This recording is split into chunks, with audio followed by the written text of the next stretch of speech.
Alright, so we completed the install using the WAVY Buddy, and my client's been with me for quite some time. We just talked about that. How long now? I think about 5 years. Yeah, and so before the install of using the WAVY Buddy, we've used traditional netting.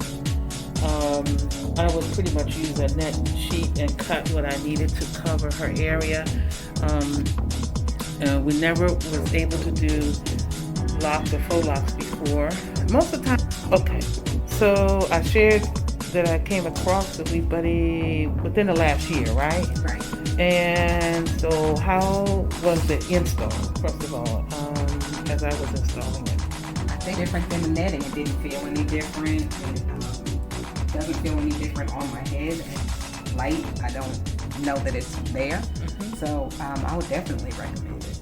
Okay.